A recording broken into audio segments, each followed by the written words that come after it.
Buenos días, mi nombre es José Ángel del Valle, soy el director del Museo del Holocausto de Guatemala, Yajadi Nunum. Buenos días a todos los maestros, tuvimos un rato para saludarnos, no saben el gusto que nos da tener semejante cantidad de personas, ¿verdad?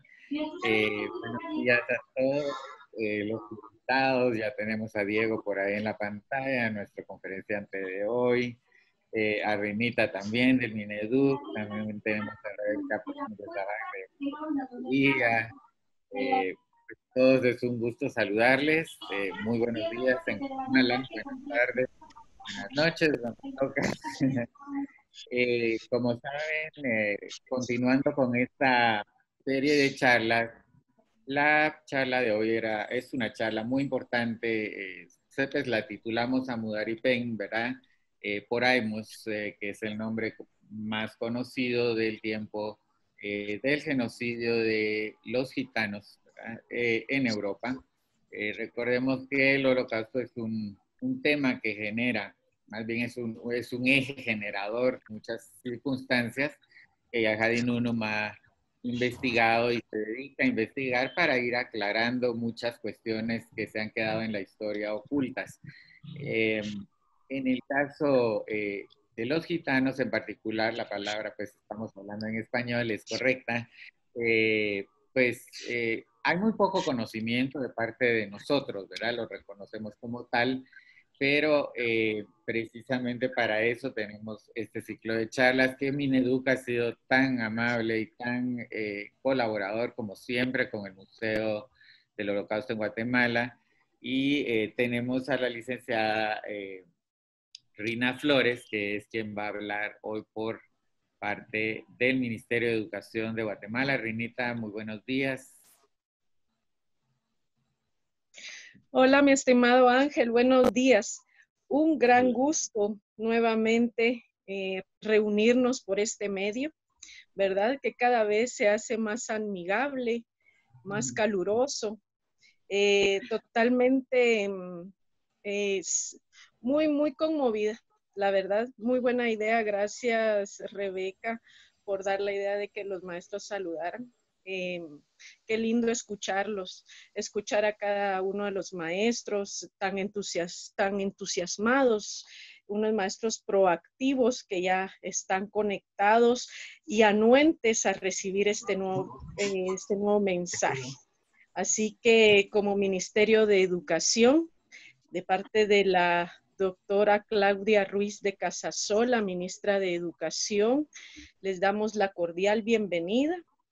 Agradecemos de parte de nuestra Dirección General de Calidad de Educación Educativa, DIGECADE, agradecemos esta nueva oportunidad que nos brinda el Centro de Investigaciones Yajadi Nunum a través de su Museo del Holocausto de Guatemala.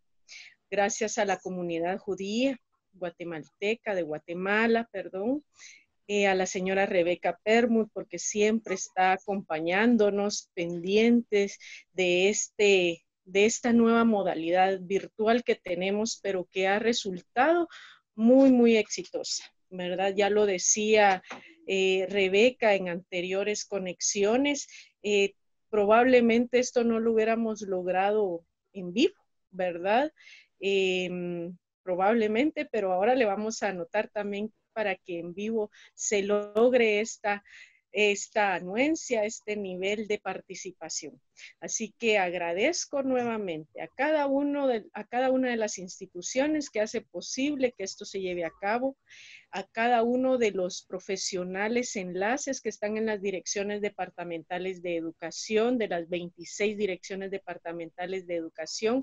Cada webinar llegan más, ¿verdad? Llegan más docentes de cada uno de los departamentos, de los municipios y aldeas más recónditas de nuestro bello país. Así que muchas gracias a las DIDEDUCs, como nosotros les decimos. Gracias nuevamente a los supervisores, a los CTAs, a todo el personal técnico que nos está apoyando ahí a la par de nosotros para que esta maquinaria con sus engranajes camine como debe de ser, ¿verdad? El camino de aprendizaje es el camino más lindo que puede haber. Y por último, agradecerle y darle la más cordial bienvenida al señor Diego Fernández, director del Instituto de Cultura Gitana en España. Así que muchas gracias nuevamente y cedo la palabra. Rinita, muchísimas gracias, gracias. Yo creo que pues hay una persona que esa parte sea una persona muy especial, es una persona que sirve de unión y de enlace, y yo creo que ha sido un enorme apoyo en lo personal, a nivel museo, a nivel Yahad, y es la licenciada Rebeca Permúdez Abad, que se encuentra con nosotros, que además es la presidenta de la comunidad judía en Guatemala. Rebeca, buenos días. Buenos días a todos. José Ángel, gracias por darme la palabra. Como recién dijo Rina, qué emocionante es escuchar que se unen docentes de todos los puntos del país y que aprovechan esta pandemia para seguir capacitándose, seguir aprendiendo. Qué bueno tener estas oportunidades de aprendizaje. Mi agradecimiento al Museo del Holocausto en Guatemala, a la Fundación Yahad Nunum por organizar el día de hoy esta charla, al Ministerio de Educación por continuar estrechando los lazos entre nosotros y toda la educación en Guatemala, y sobre todo a los docentes que toman de su tiempo para aprovechar al máximo estos momentos difíciles que son en encierro, en aislamiento, pero sacándole el mayor provecho que tenemos. Marco, te veo por ahí, muchos saludos. Patrick, qué emoción ver a todos, a nuestro conferencista Diego el día de hoy. Yo quisiera solo hacer una reflexión de lo importante que es aprender sobre otros grupos que hayan sufrido durante el holocausto. El genocidio del pueblo gitano es un genocidio que se conoce poco.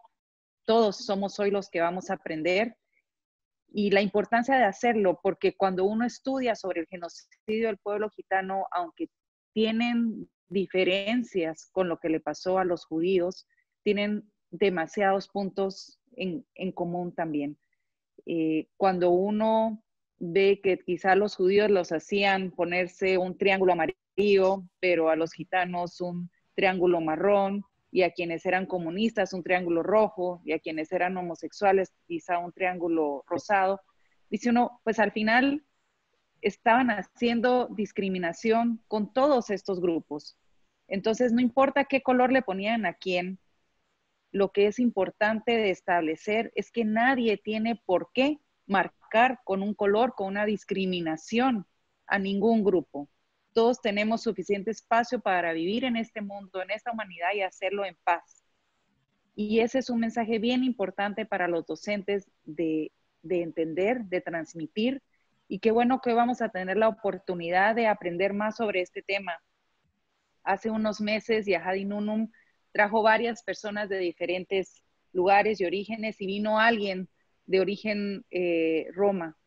Y tuve esa gran oportunidad de platicar con la persona y hablar justamente que el genocidio de los gitanos no se conoce mucho. Y él me dijo algo que me llamó mucho la atención en esa oportunidad, y es que a veces dentro de los gitanos no se quiere hablar de eso porque era como mala suerte invocar y contar sobre algo que había pasado porque había sido algo tan grave para ellos.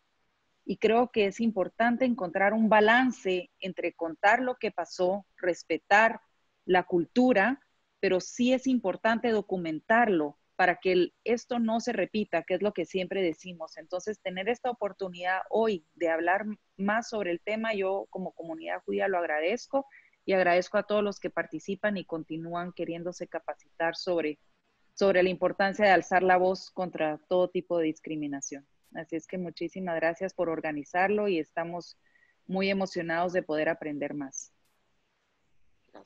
Gracias, Rebeca. Yo creo que no podría ser más agradable que presentar, pues, obviamente, a la persona que ha hecho todo esto posible, ¿verdad? La persona que se ha dedicado y ha dedicado su vida, ha escrito libros, es como un motor y es realmente, no solo el presidente, es el fundador de Ahadinunum, precisamente en sus trabajos de campo que ellos mismos están impulsando para poder descubrir, esclarecer la verdad, humanizar, memorizar, recordar todo lo sucedido. Pues tenemos al padre Patrick Debois. Bienvenido, Patrick. Buenos días. Por favor, te cedo la palabra. Gracias, Ángel. Gracias, Rebeca. Gracias a todos. Hola a todos. Bienvenidos a esta formación en línea del Museo del Holocausto de Guatemala. Hoy vamos a hablarles sobre el genocidio de los gitanos. Genocidio iniciado por Hitler. Los gitanos, los romas, sus nombres son diferentes y sus tradiciones también. Algunos eran nómadas y circulaban sobre ruedas de pueblo en pueblo. Hacían pequeños oficios, arreglaban sillas, calderos. Las mujeres vendían en calle. Otros tenían osos y animaban como un pequeño circo ambulante.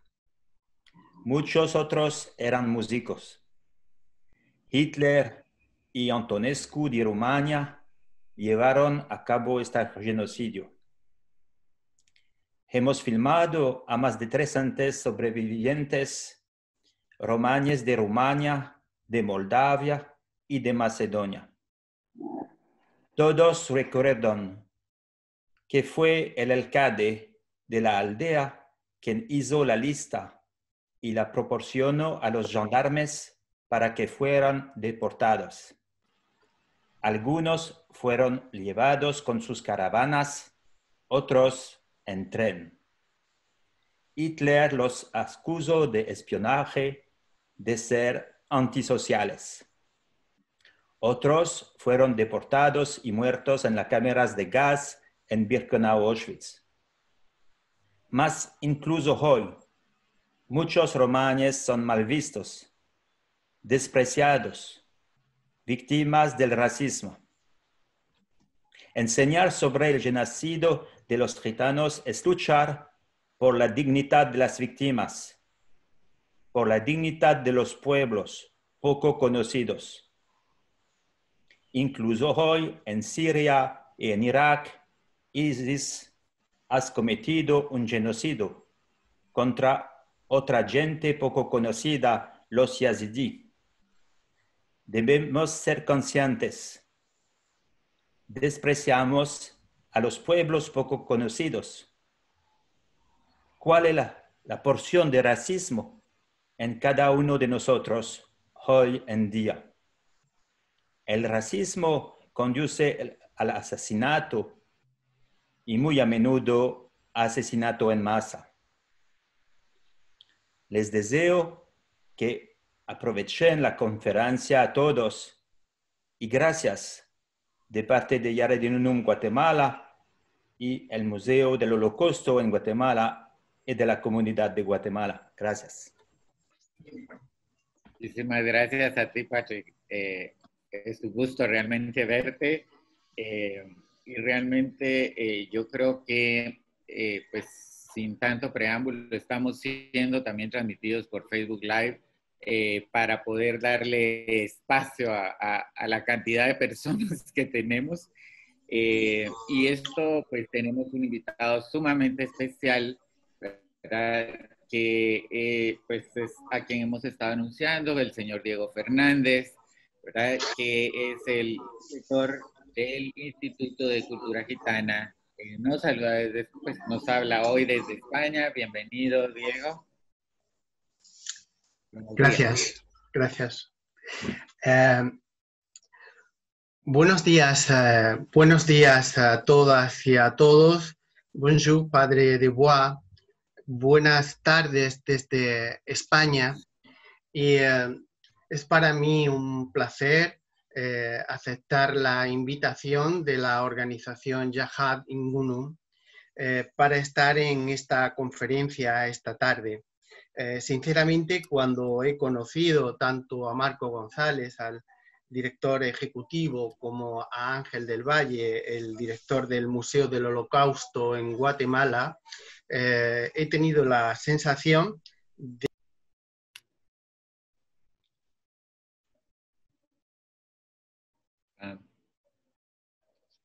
próximos años.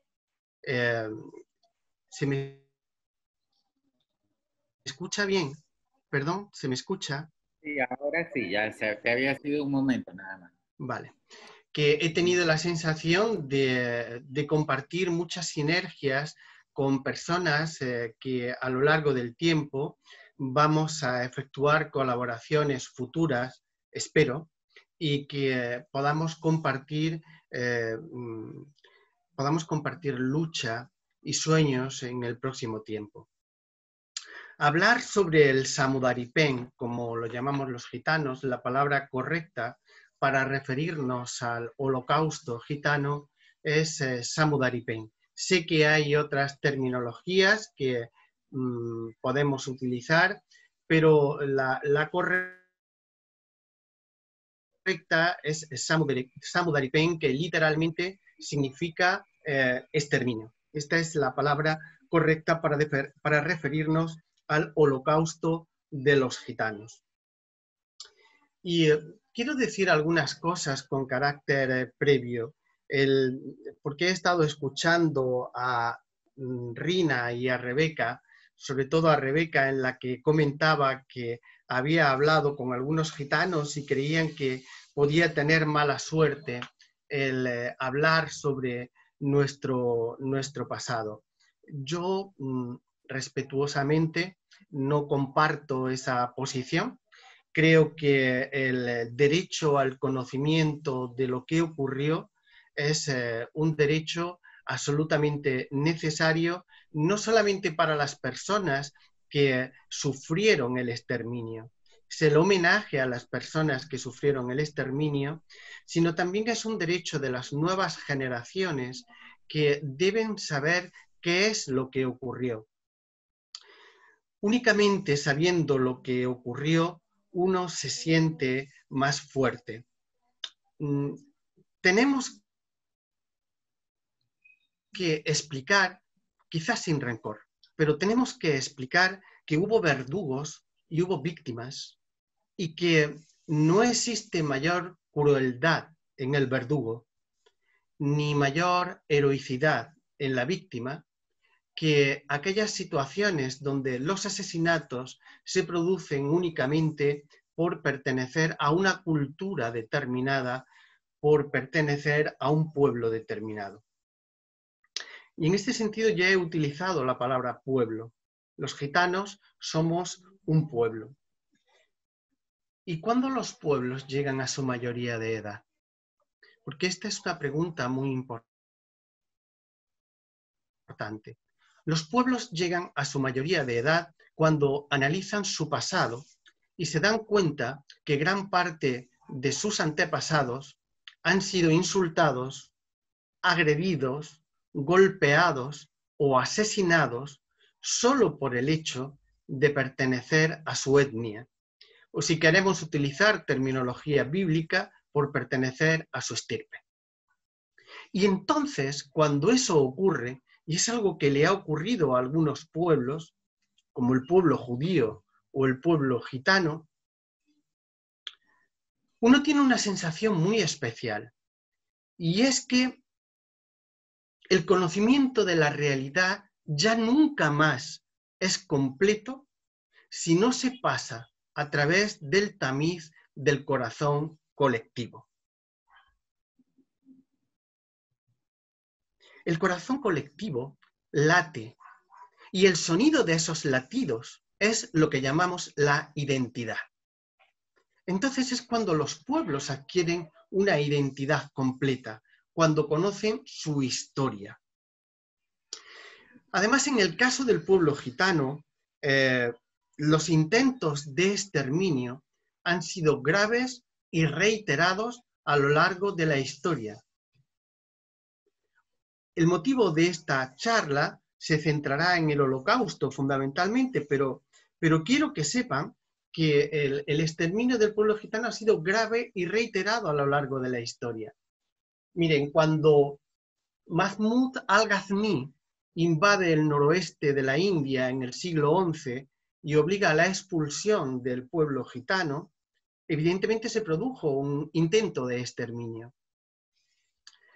Ese intento de exterminio se reiteró cuando los gitanos llegan a una Europa asolada por guerras religiosas y donde evidentemente también existieron muchas represiones.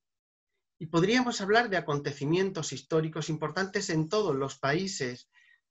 Yo me referiré muy brevemente a la situación, por ejemplo, en España. Pero podríamos hacerlo con respecto a otros países. Mire, a partir de la creación de la Inquisición en España, a partir de la creación del Santo Oficio, en 1480, las pragmáticas reales en contra de los gitanos han sido muy reiteradas. Han sido muchas las gitanas quemadas en la hoguera simplemente por ejercer la quiromancia, la cartomancia, porque eran tarotistas. Muchas gitanas con episodios históricos muy duros. Las legislaciones por parte de los Austrias y luego los Borbones han sido legislaciones muy represivas, en muchas ocasiones con el apoyo implícito o explícito de la Iglesia Católica en muchas ocasiones. Esto es algo que tenemos que conocerlo.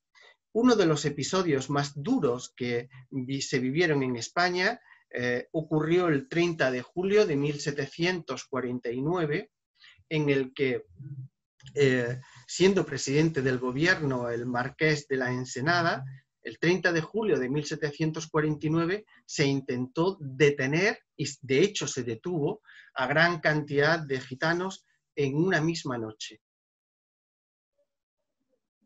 Las órdenes estaban lacradas y se enviaron a todos los departamentos del Estado para que la policía detuviera en esa misma noche a todos los gitanos. Muchas gitanas murieron en las casas de la Misericordia de Málaga, de Zaragoza o de Alicante.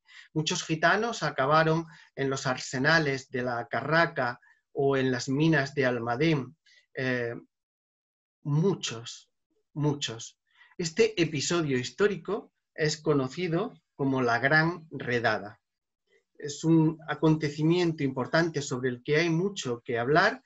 En general ha estado oculto durante mucho tiempo hasta que algunos investigadores lo hemos sacado a la luz y evidentemente es una gran brecha histórica ocurrida con el pueblo gitano en España y así es como tenemos que analizarlo. Claro, podríamos hablar también del periodo en España durante la época del general Franco, periodo de la dictadura del general Franco que se reiteró durante más de 40 años, donde las legislaciones por parte del reglamento de la Guardia Civil era claro y reiterado de persecución a los gitanos, ¿no?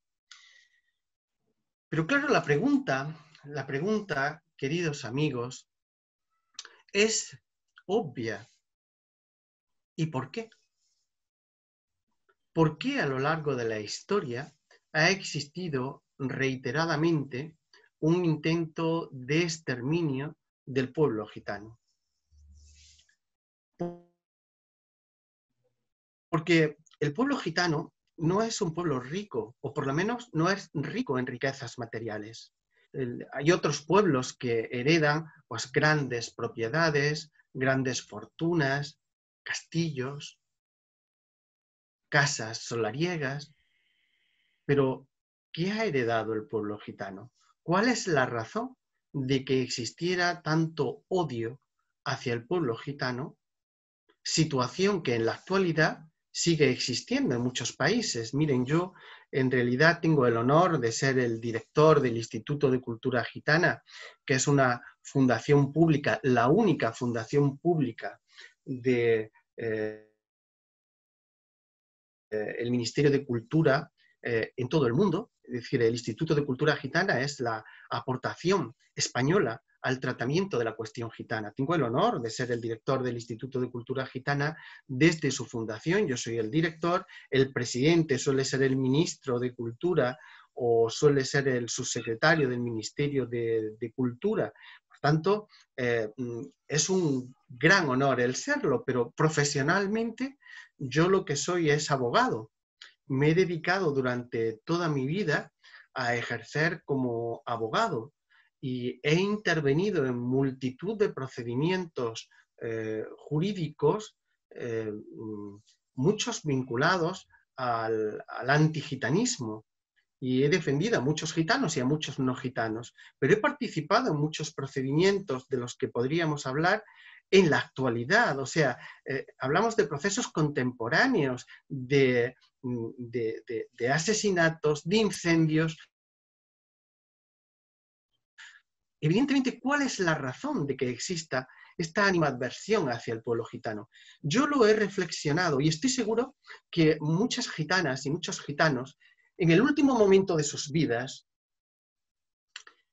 cuando el último halo de vida se les iba, en ese momento estoy seguro que pensaron, ¿por qué? ¿Por qué? Y creo que la respuesta es evidente. Miren, el pueblo gitano es un pueblo que no ha admitido los planteamientos del sistema.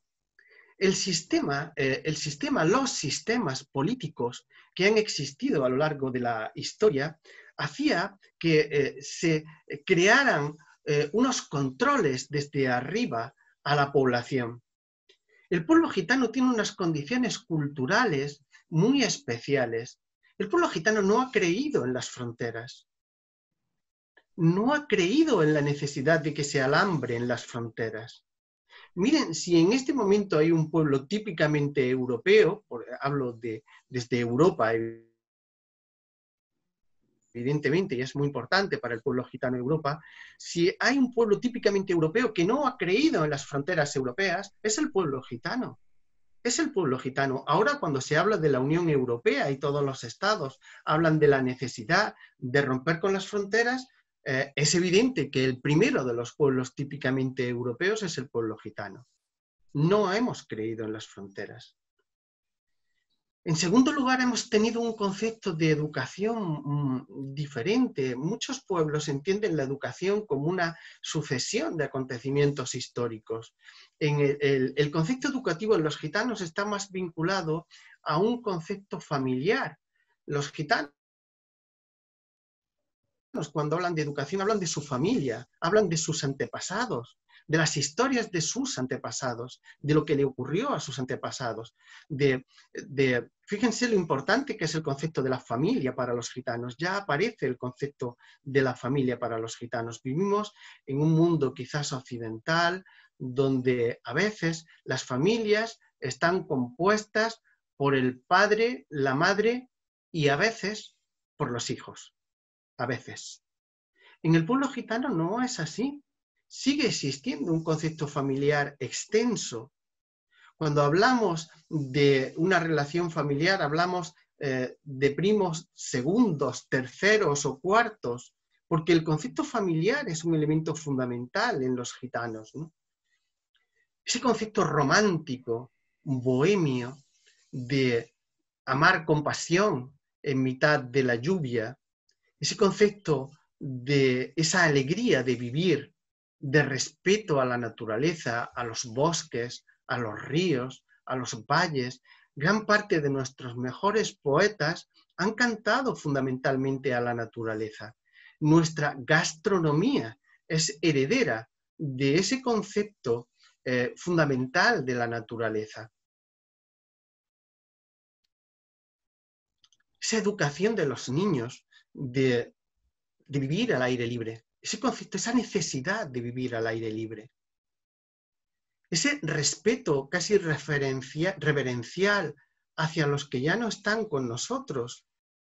Los que ya no están con nosotros no se van nunca del todo, forman parte de nuestras conversaciones muy habituales. Ya sé que eso ocurre también en otros pueblos, pero en el pueblo gitano tiene unas connotaciones muy especiales.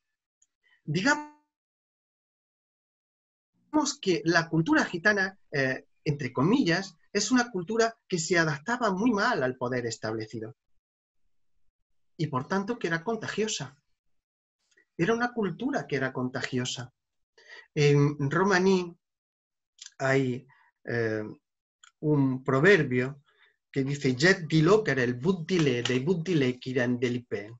Es decir, es como si un loco hiciera muchos locos.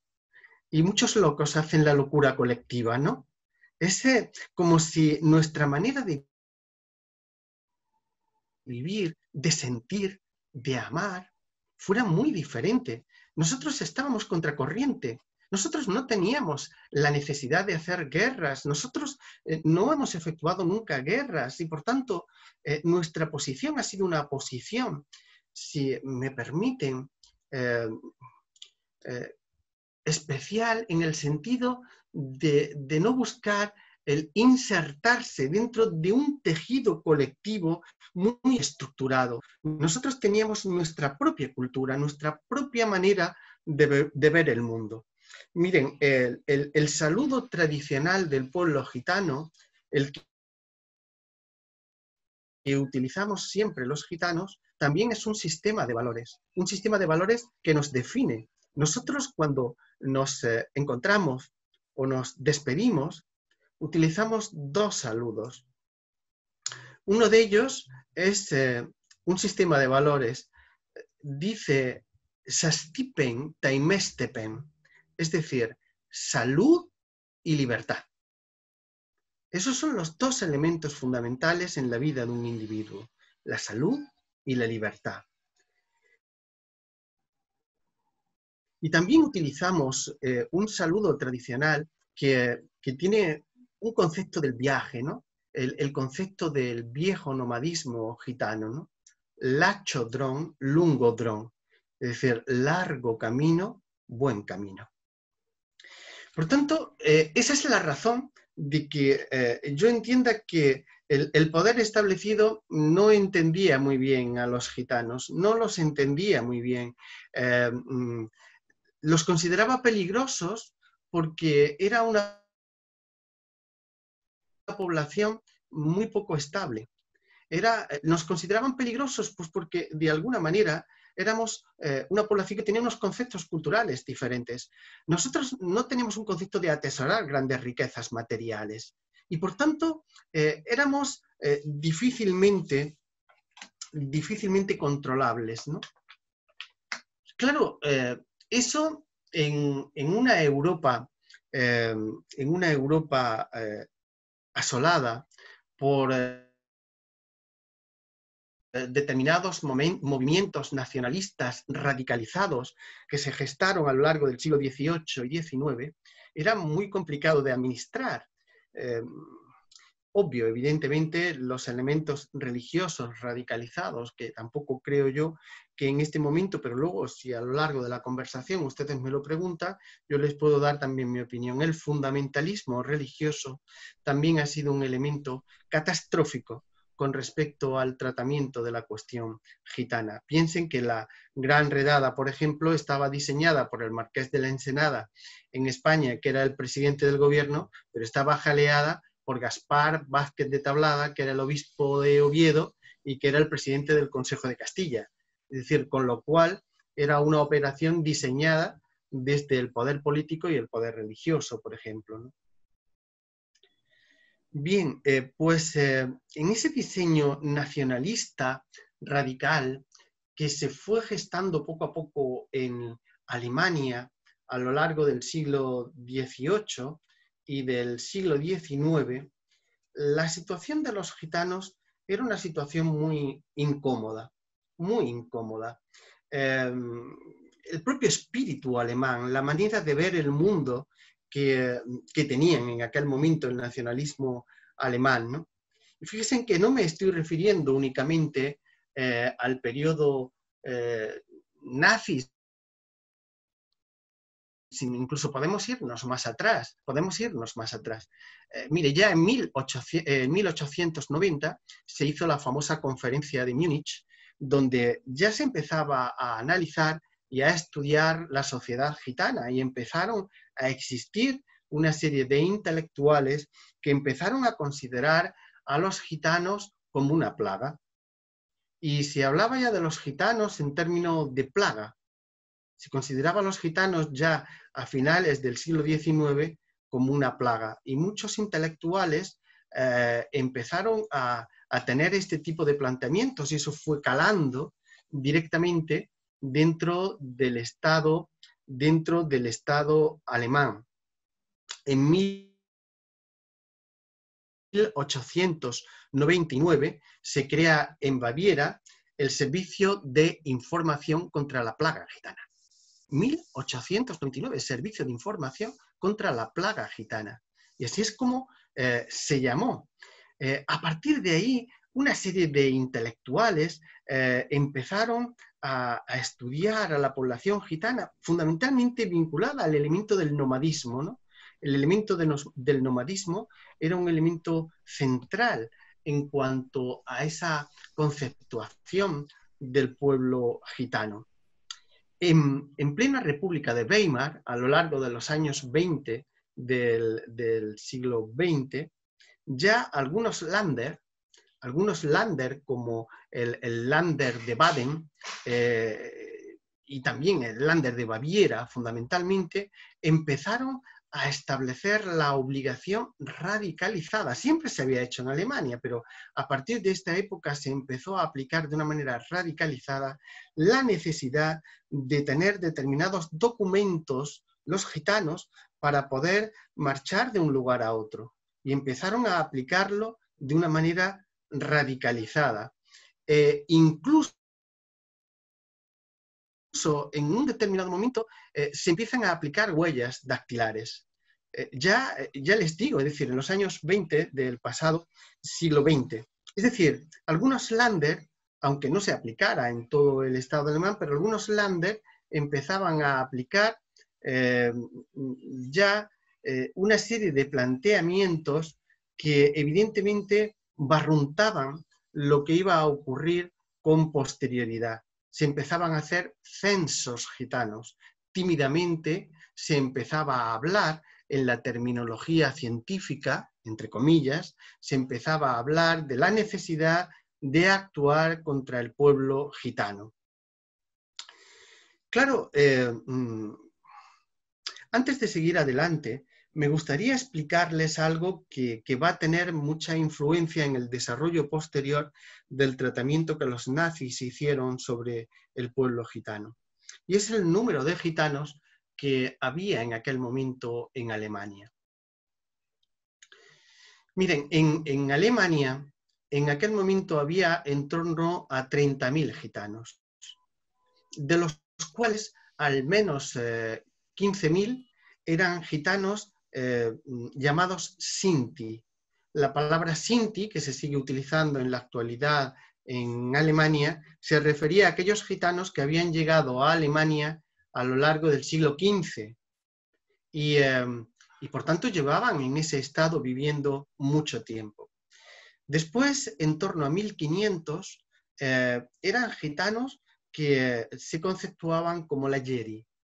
Eran gitanos que eran de cultura alemana y que procedían fundamentalmente de Bohemia y de Moravia, de la región de los Sudetes, de Chequia, y por tanto habían llegado a Alemania a lo largo del siglo XVIII.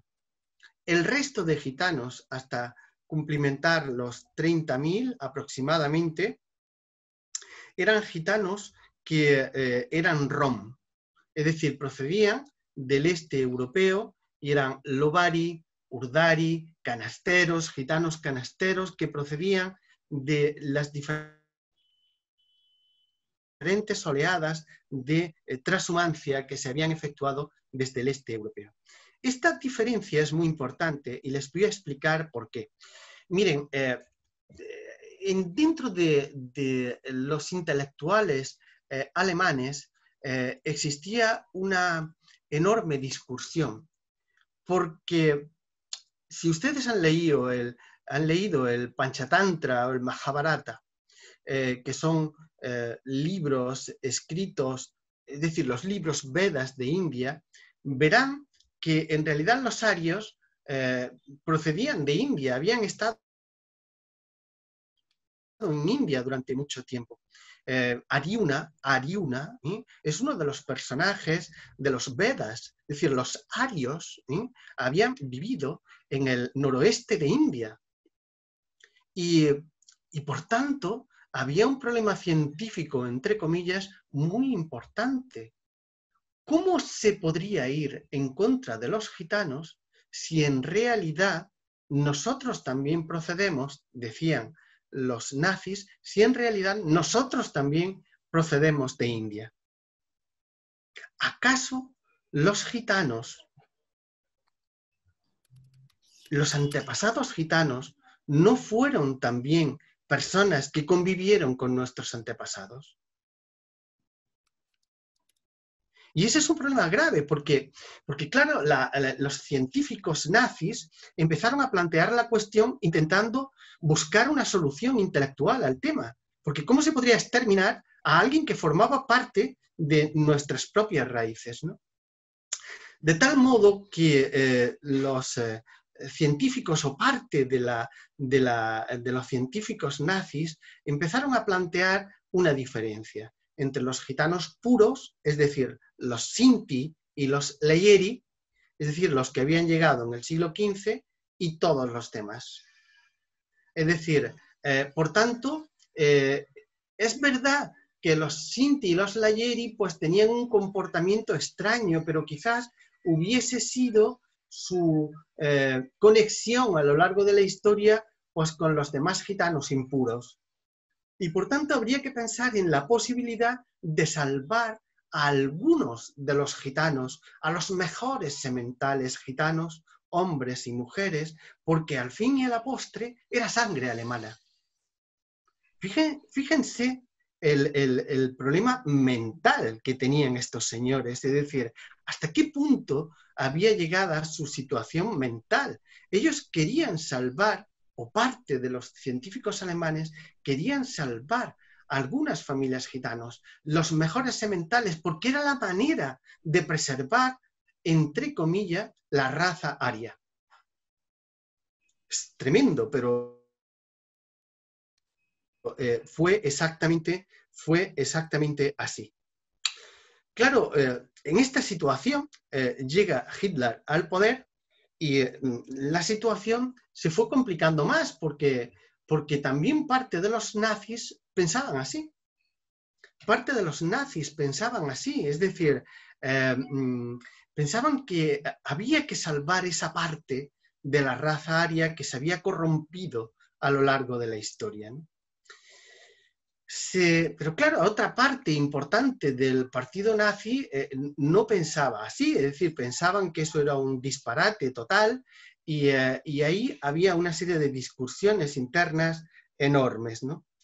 En esta situación se dictan las leyes de protección de la sangre y el honor alemán del año 35 e inicialmente ya se incluye en ese sentido, se incluye a los gitanos prohibiéndoles los casamientos con los alemanes, ¿no? Estos científicos alemanes eran absolutamente especiales, es decir, podemos hablar de Schubert, de Rüdiger, de Klippers, de Ritter, de Robert Ritter. Y claro, se llegó a una solución y así se llegó a 1936, ¿no? En 1936 ocurren dos acontecimientos, ambos importantísimos dentro de la historia de lo que ocurrió luego con los gitanos en el periodo nazi. Uno de ellos es el nombramiento, aunque ya tenía mucho poder dentro de la estructura del partido nazi, pero el nombramiento de Himmler como jefe de las SS, 1936, ¿no? Y el segundo de ellos es la creación de la unidad de higiene racial y biología de la población. Esta es una especie de unidad adscrita al Ministerio de Sanidad, al frente de la cual se pone a uno de esos pseudocientíficos a los que antes me he referido. Se pone al frente de esa unidad al doctor Robert Ritter. Y a su lugarteniente, la doctora Eva Justin. Claro, a Ritter se le encomienda precisamente el estudio de los gitanos. Es decir, Himmler, en aquel momento que empieza a tener un poder enorme dentro de la estructura, Himmler era más partidario de preservar esos sementales gitanos. Él tenía esa mentalidad de preservar algunos sementales gitanos y en gran medida por eso le encarga a Robert Ritter que haga un estudio pormenorizado sobre los gitanos. Y con ese espíritu alemán pormenorizado, Ritter se dedica a realizar ese estudio a lo largo de los años siguientes, ¿no? Él en realidad consigue hacer fichas para absolutamente todos los gitanos alemanes, todos. Es decir, los 30.000 gitanos alemanes, en realidad, y parte de gitanos de la Gran Alemania, es decir, de Austria y de la región de los Sudetes, han tenido fichas efectuadas por el doctor Robert Ritter, ¿no?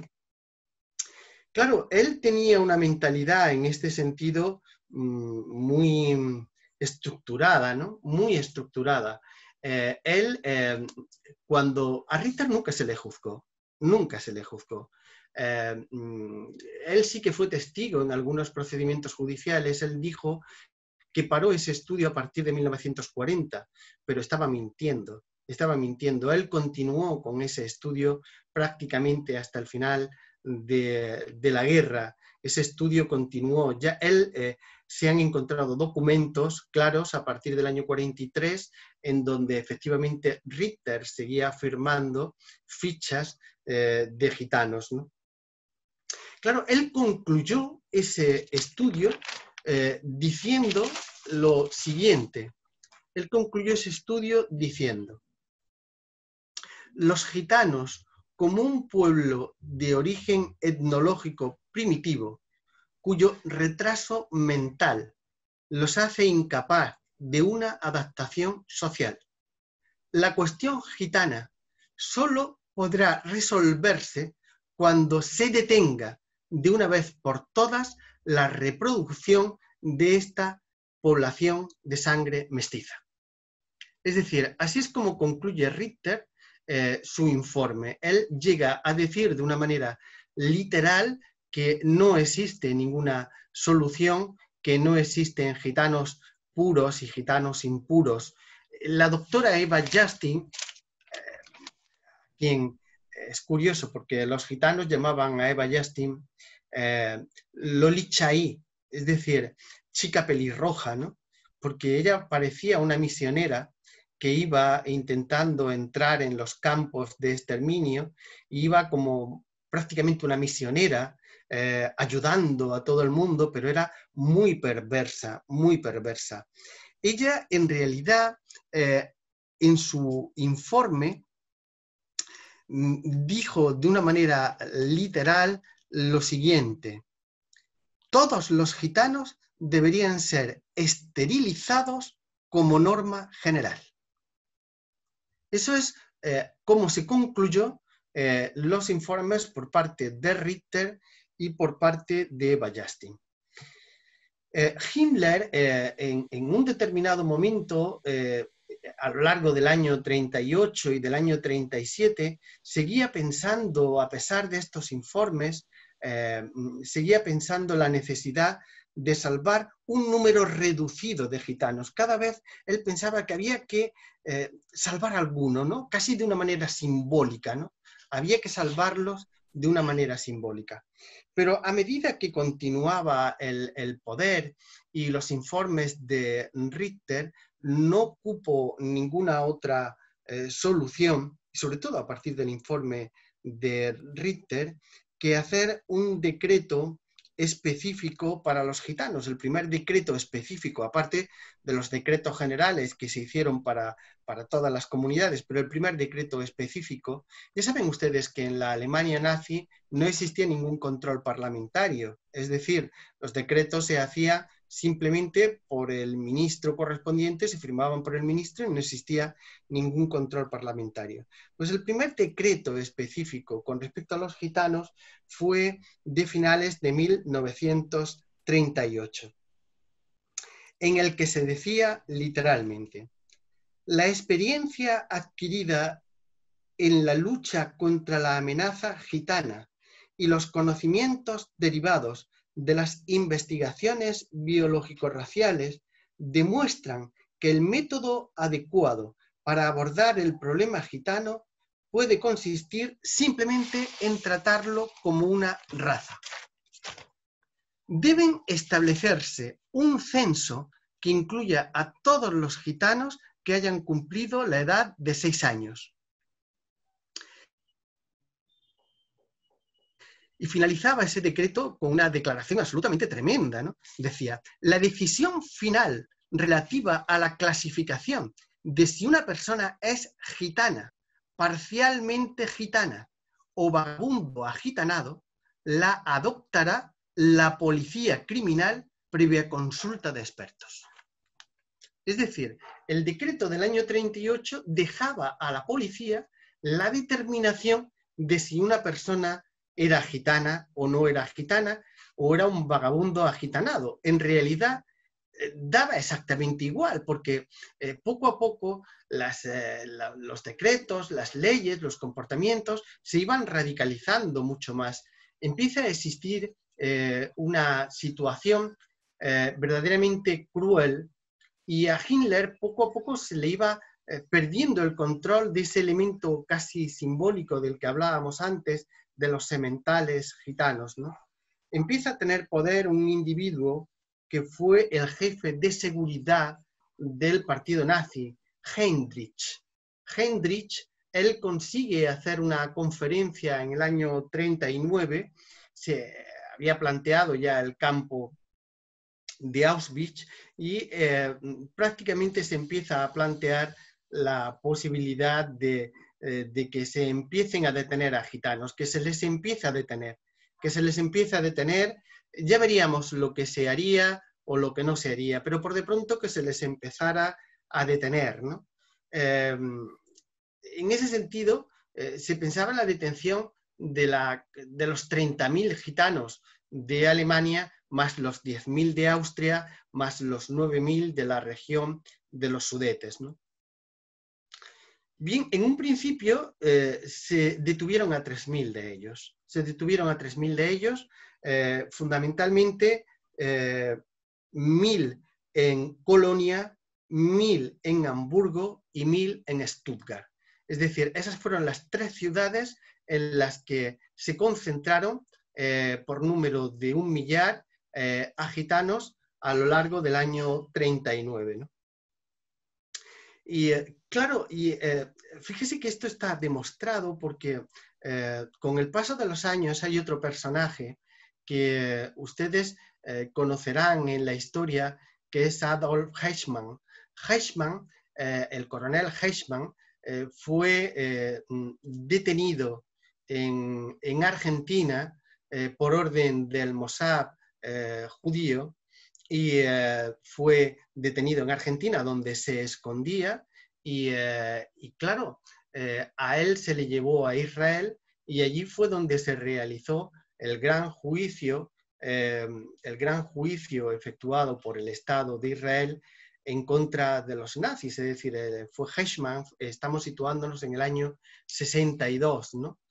¿Y por qué les digo eso? Pues porque en el interrogatorio que se le hace a Eichmann en Jerusalén, en el juicio correspondiente, se le preguntó literalmente. El interrogador le pregunta lo siguiente. En 1962, en el juicio de Adolf Eichmann, le pregunta: ¿fue también el departamento 4B4 el que se encargó de la deportación de gitanos a campos de concentración? Esto se le pregunta literalmente a Eichmann.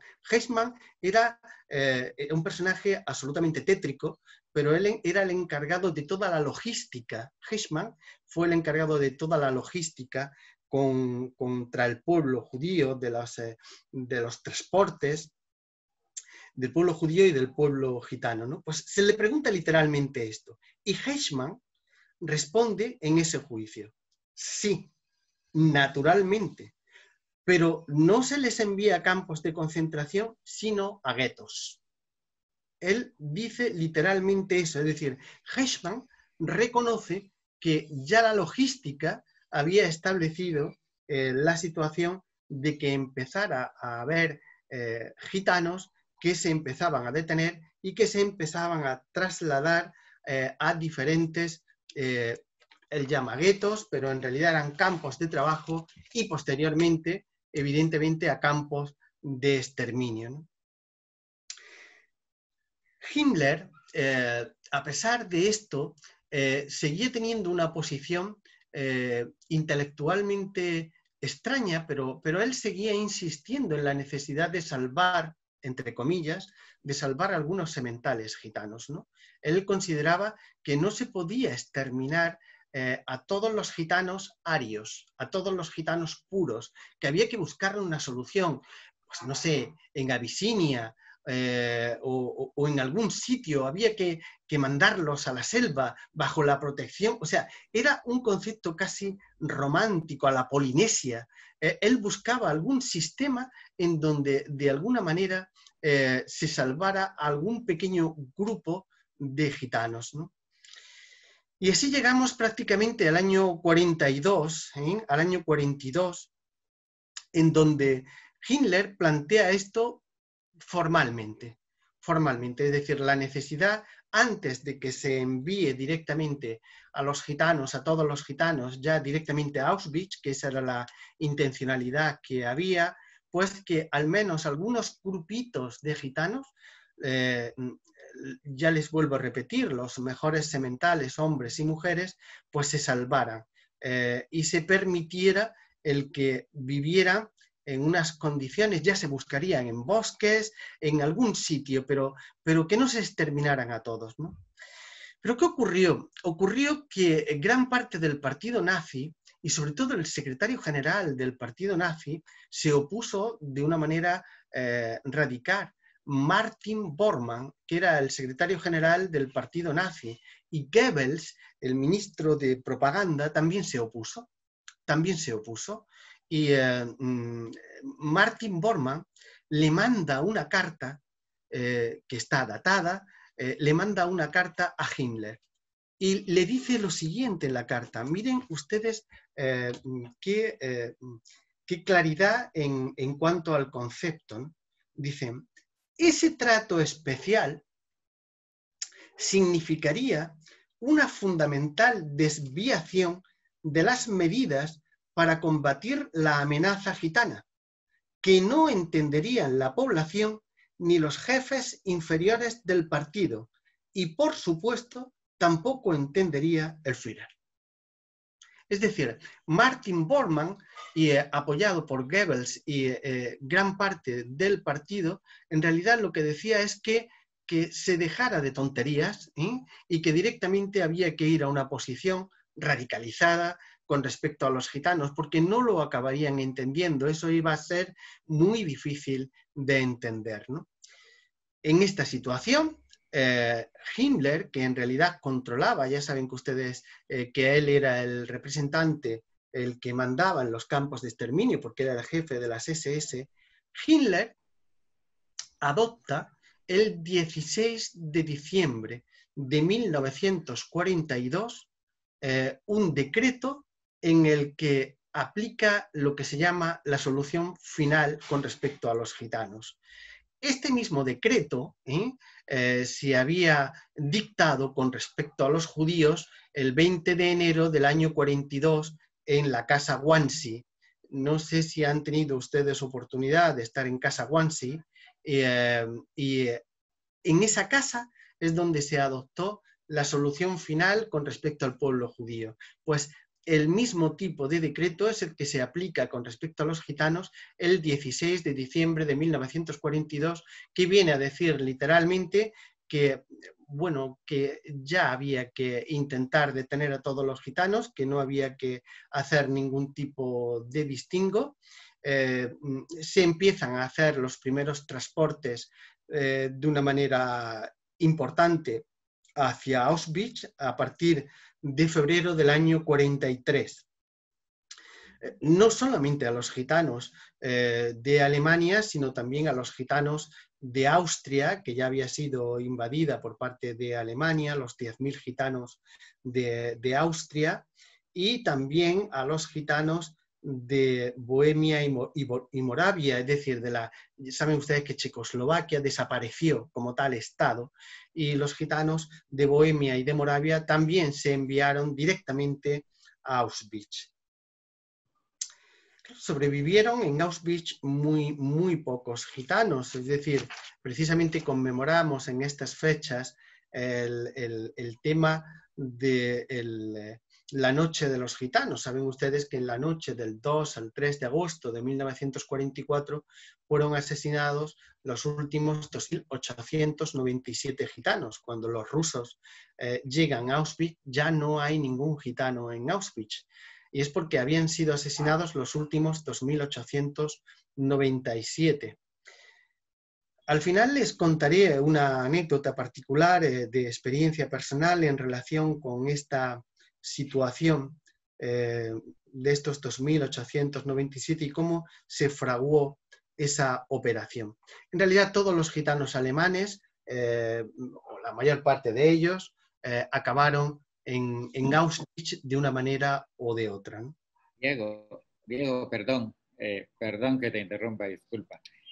Tengo 2 páginas completas llenas de preguntas y casi 100 preguntas que hacer. No quiero, yo sé que no las puedes contestar todas, ni quiero interrumpir realmente, pero creo que hay algunos puntos que podrían mejorar la comprensión del tema porque hay muchas dudas muy específicas en cuanto a la cultura gitana, dudas específicamente sobre el gitano puro, por ejemplo. El decir puro quiere decir no está mezclado con nadie, están solo entre ellos. Algunas cuestiones sobre el politeísmo, si esto era común entre los gitanos o si no había un dios particularmente. Si la eugenesia tenía algo que ver por el color de la piel, tú sabes, ¿no? O sea, ese mejoramiento de la raza que buscaba Hitler en su momento, y Mengele pues entró en toda esta situación de experimentación. Pero si también el color de la piel podía tener algo que ver. O sea, la gente tiene muchas dudas con respecto a cómo identificar a un pueblo gitano diseminado por toda Europa. Perdón. Bien, yo intento continuar en el tema y a lo largo intentaré tener en cuenta esas preguntas que me vais efectuando y lo vamos un poco mezclando todo porque sí que quiero llegar al final un poco del tema para que vean un poco la dimensión.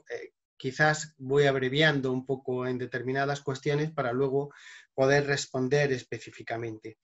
Bueno, vamos a ver, el pueblo gitano no era un pueblo politeísta en absoluto, es decir, la palabra que se utiliza para Dios es Tebel, Debel. Dios es Tebel, es un concepto, digamos, monoteísta en el sentido de que Dios existe también en nuestros antepasados, ¿no? Es decir, la cultura gitana en ese sentido hace la conexión de Dios está efectuada a través de nuestros antepasados que se convierten en algo casi sagrado, ¿no? Y ese es un concepto religioso muy interesante del que podríamos hablar, ¿no? Porque en realidad no es un concepto de una religión disciplinada, ¿no? Es decir, los gitanos ahora últimamente sí que hay muchos gitanos evangélicos y que se ha empezado con el mundo evangélico, pero tradicionalmente los gitanos no han tenido un concepto tan disciplinado sobre lo que es el elemento religioso. Los gitanos han podido llegar a Dios a través de cualquier religión, es decir, existen gitanos musulmanes o existen gitanos católicos, o existen, porque el concepto de Dios es tebel, es decir, y es indiferente. Las religiones son maneras de apellidar la vinculación con Dios. Es una manera de apellidarlo, ¿no? Y los gitanos en realidad en eso han tenido siempre una conexión mucho más directa, es decir, Dios está en nuestros antepasados, ¿no? La manera de distinguir a los gitanos era absolutamente imposible. Ya les he dicho que en el decreto correspondiente lo hacía la policía, y lo hacía la policía como le parecía. Es decir, no intentaban aplicar ningún otro tipo de criterio, incluso hablan de vagabundos agitanados, ¿no? Es decir, el planteamiento es que era la policía, de acuerdo de la manera que se le ocurría, es como realmente aplicaba a los gitanos, ¿no?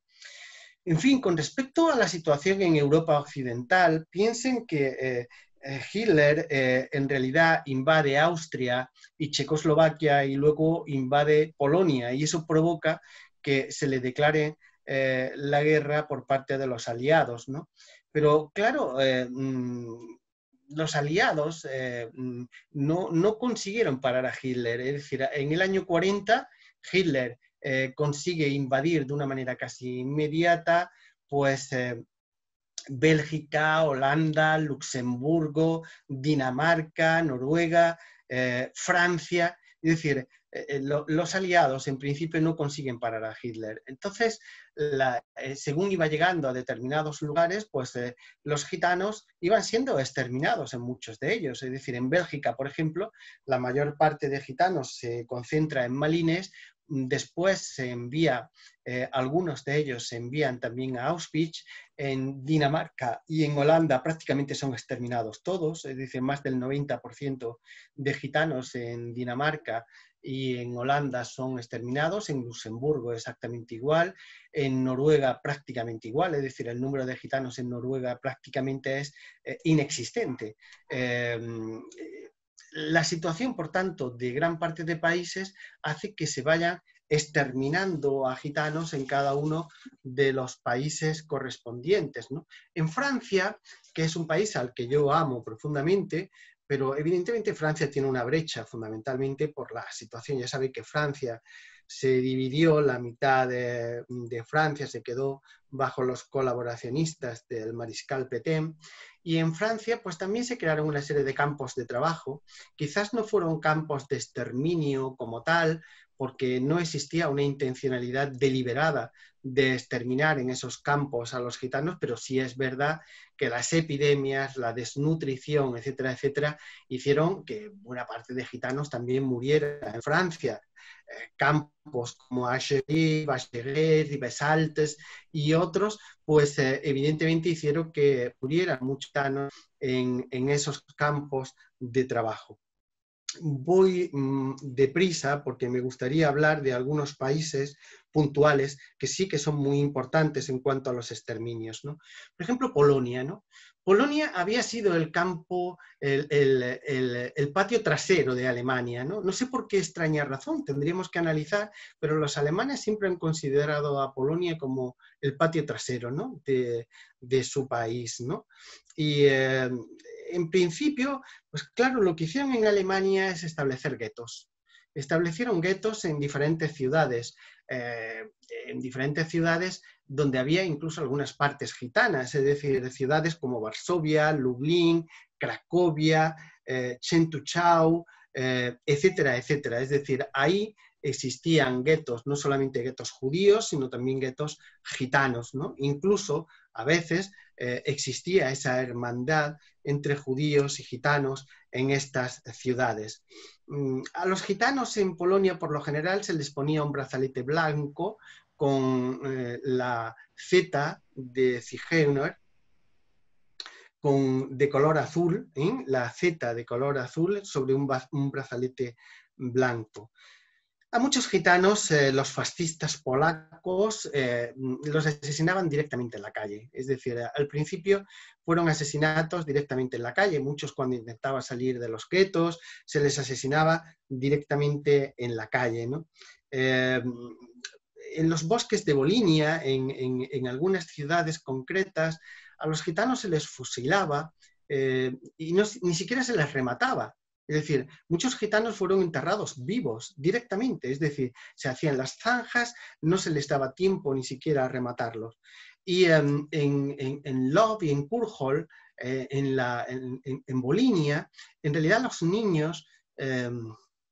a los niños se les asesinaba cogiéndolos de las piernas y estampándolos directamente contra los troncos de los árboles. Ese era el sistema de asesinar de una manera habitual a los niños en Polonia o en alguna de las zonas de Polonia.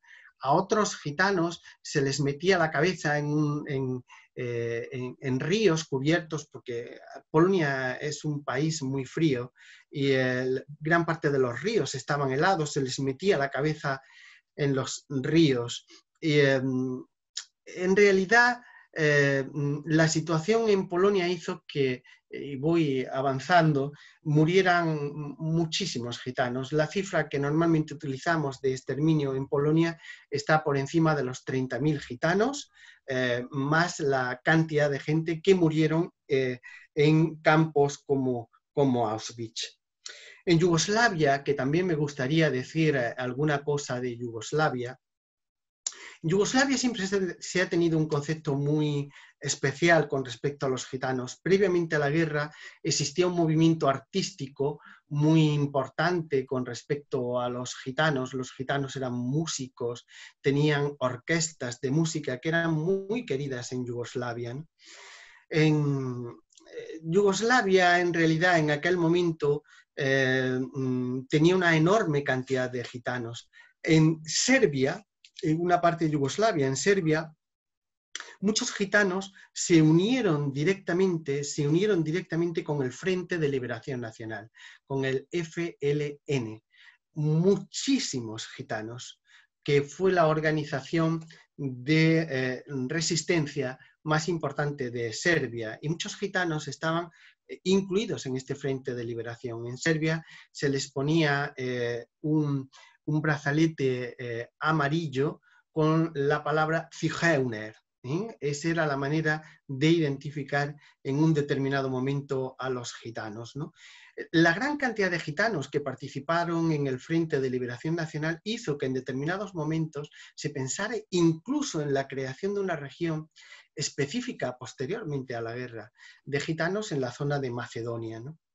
En Croacia la situación fue muy compleja porque Croacia lo controlaba un loco absolutamente egocéntrico, el general Pavelić, que bueno, fue tremendo el general Pavelić, y el general de la Gestapo, Heinrich Miller, que en realidad consiguieron incluso una furgoneta gaseadora, ¿no? Este tipo de furgonetas móviles que hacía que se llenara continuamente.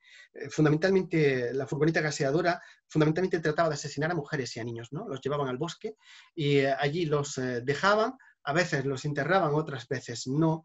Y el propio ministro de Justicia y Religión, el doctor Puck, que así es como se llamaba, pues planteó un decreto en el que decía que había que acabar con todas las personas indeseables, que es como en terminología se referían evidentemente a judíos y también a gitanos. Y después la policía croata era tremenda, porque las SS croatas eran la Ustashi croata, ¿no? Que podríamos hablar de muchos casos, Los gitanos fueron asesinados en el campo de concentración de Jasenovac. En Jasenovac.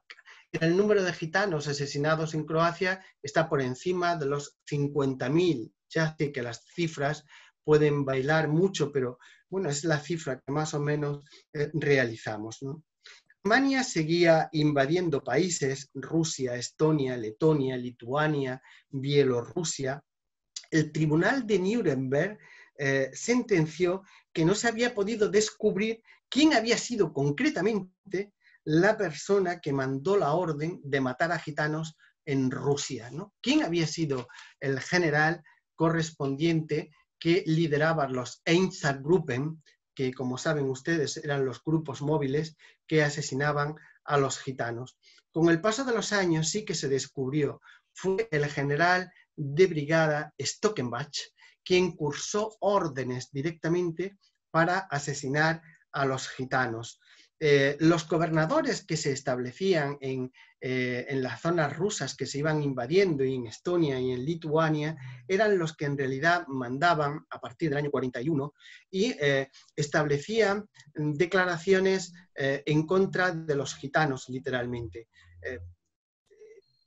No me resisto a leerles una de ellas en la que se decía, estoy hablando de literalmente: los gitanos que deambulan por el país constituyen un doble peligro. A. Son portavoces del tifus. B. Son elementos poco dignos de confianza que perjudican la causa alemana. Se deben de tratar exactamente igual que a los judíos. Bueno, la cantidad de gitanos exterminados en Estonia, Letonia y Lituania, donde en este momento prácticamente no hay gitanos porque fueron exterminados prácticamente todos. El número de gitanos exterminados en esos países, en Ucrania, sobrepasó con mucho los 50.000, ¿no? Y así llegamos a Hungría. En Hungría fue un país también con una situación tremenda, porque el nacionalismo estaba muy desaforado, ¿no? Muy desaforado. La situación fue muy dura en Hungría, pero sobre todo se convirtió en insoportable a partir de controlar el poder el llamado Partido de la Cruz Flechada, que se efectuó a partir del año 44. Muchos gitanos fueron a los campos de trabajo de Barania y Samogi y se deportó a muchos gitanos a Auschwitz. En Hungría murieron muchísimos gitanos. Y así llegamos a Rumanía. Voy dando saltos porque evidentemente comprendo que no quiero extenderme demasiado para poder hacer luego un pequeño debate. Así llegamos a Rumanía. Bueno, los alemanes apoyaron el gobierno títere de Ion Antonescu. Esto lo sabemos todos. Y la situación en Rumanía fue también muy dura. Fíjense que cuando termina la guerra se crea un tribunal popular en Rumanía que nombró un comité de investigación. Y ese comité de investigación que analizó los crímenes de guerra, no quiero yo decir que evidentemente sea palabra inatacable, pero bueno, el Tribunal Popular de Rumanía, que se creó cuando finaliza la guerra, dice en su sentencia, dice lo siguiente: decenas de miles de gitanos indefensos fueron amontonados en Transnistria, más de la mitad sufrieron tifus. La gendarmería practicó el terror de un modo sin precedentes. Todos los deportados temieron por su vida. Las torturas asumieron un alto grado de crueldad. Los comandantes vivían entre la corrupción y el libertinaje. Se organizaron harenes particulares con hermosas mujeres gitanas. Las víctimas gitanas del régimen fascista de Antonescu ascendieron aproximadamente a 36.000. Claro, esta es la realidad. Después, evidentemente, la cantidad de gitanos que murieron a veces en otros campos, en campos específicamente de exterminio, pues es muy difícil de cuantificar,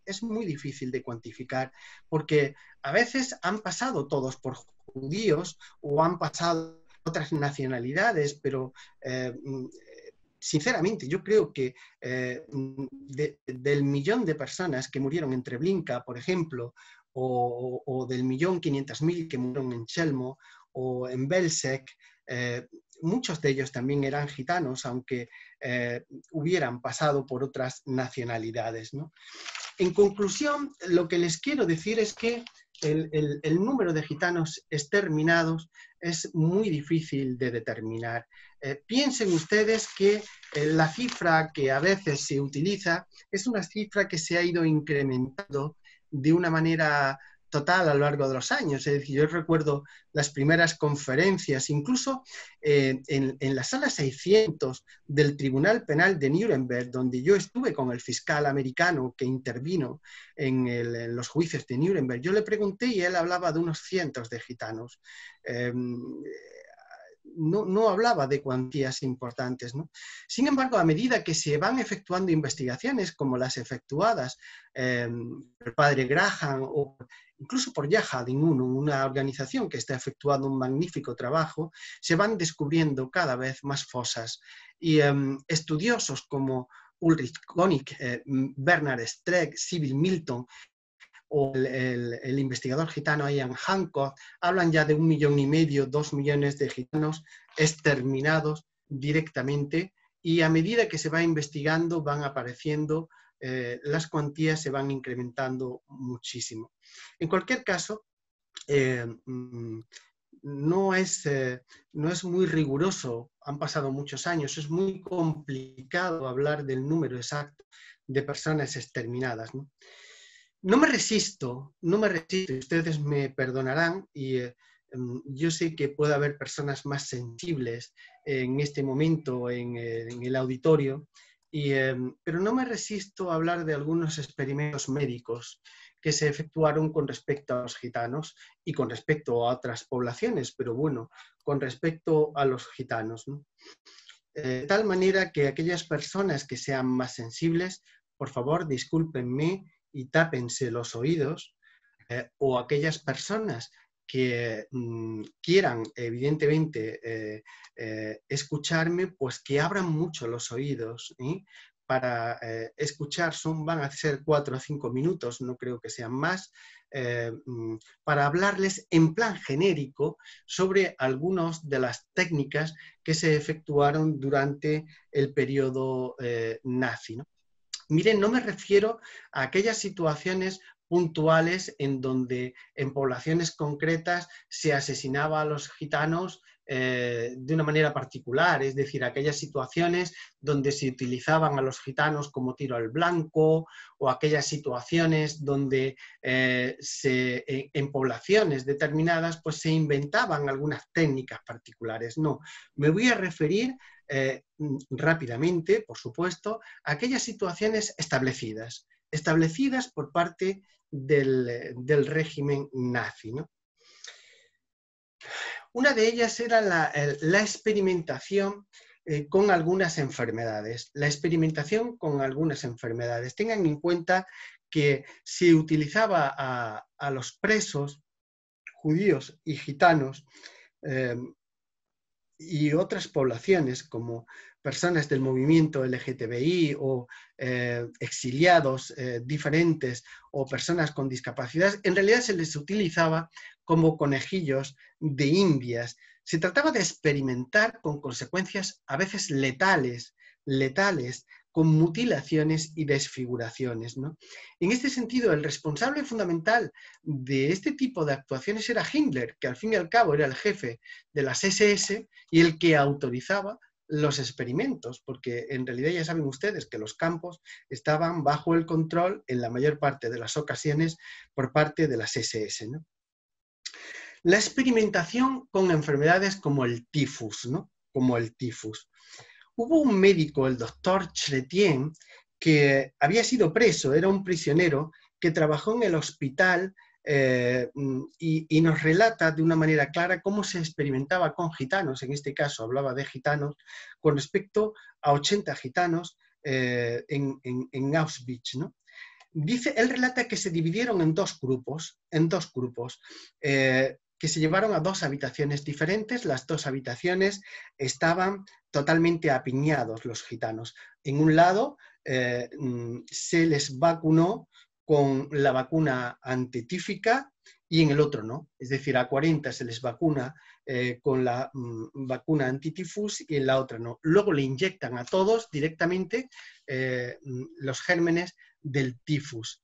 Y evidentemente el resultado fue muy diferente en un caso como en otro. En el caso de aquellas personas que no tenían las vacunas del tifus, algunas de ellas murieron y otras pues quedaron con el brazo encostrado totalmente.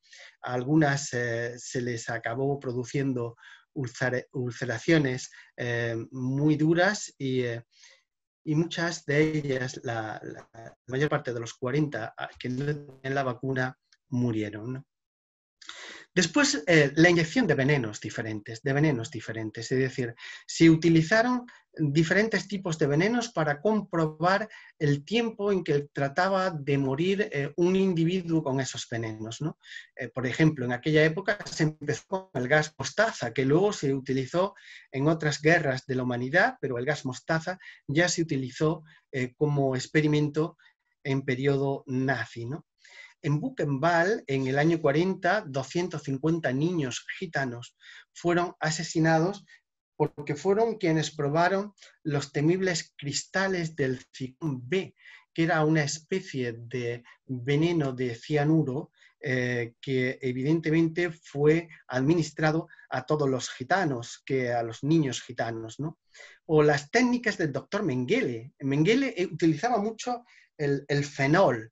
El fenol es un veneno corrosivo tremendo que él lo utilizaba de una manera bastante habitual con respecto a los presos, ¿no? Mengele, por otra parte, también estaba muy obsesionado, y esto es muy específico de los gitanos, estaba muy obsesionado con los ojos de los gitanos, con los ojos de los niños gitanos. Él consiguió actuar sacando los ojos a los niños gitanos y mandándolos a Berlín para analizarlos. Él decía que los niños gitanos tenían un brillo especial y que evidentemente tenían que ser analizados de dónde venía ese brillo, ¿no? También él efectuó muchos experimentos con respecto a parejas de gemelos, gitanos y no gitanos. Después otra técnica también era la utilización del agua salada, ¿no? Es decir, a muchos presos se les aplicaba el agua salada para ver cómo resistía el cuerpo humano el agua salada, ¿no? Se les decía a muchos de esos presos que les iban a dar determinadas raciones o que les iban a dar la libertad, y muchos de ellos incluso salían voluntarios. Los experimentos de agua salada fueron muy reiterados, ¿no? Y el más extendido era la esterilización, ¿no? La esterilización era una técnica utilizada con respecto a aquellas, entre comillas, razas menores, evidentemente judíos, gitanos, y la esterilización se hacía de maneras muy variadas. A veces se hacía la esterilización de una manera muy radicalizada, y pueden ustedes entender cómo, ¿no? Pero en otras ocasiones se hacían experimentos con la savia del caladium, que es una planta que decía que tenía propiedades esterilizantes. Luego no se podía aplicar mucho porque el clima en Alemania no era muy bueno para cultivar caladium, ¿no? A veces se empezaron a hacer esterilizaciones casi quirúrgicas, que eran muy fáciles. En aquel momento los rayos X empezaban a aplicar también de una manera radical. La mayor parte de esterilizaciones quirúrgicas se hacían así. Es decir, a las mujeres se les ponían dos placas, una que presionaba el abdomen y otra que presionaba la espalda, y a los hombres se les ponía una placa donde situaban el pene y el escroto, y a partir de ahí le proyectaban directamente los rayos X, y así es como conseguían la esterilización. Podríamos hablar de muchas más técnicas, pero claro, no me he resistido a hacerlo. Por tanto, abran ya los oídos todas aquellas personas que hayan sido más sensibles y que no hayan podido, porque es duro. Fíjense que estoy haciendo un esfuerzo porque estoy intentando ser objetivo, pero claro, los sentimientos yo creo que están a flor de piel, ¿no? De todos, ¿no? Y claro, estoy intentando describir lo que en realidad ocurrió, el dolor que en realidad ocurrió, que claro que debe de ser conocido. No estoy de acuerdo para nada con aquellos planteamientos negacionistas o que intentan ocultar lo que ha ocurrido con el pueblo gitano.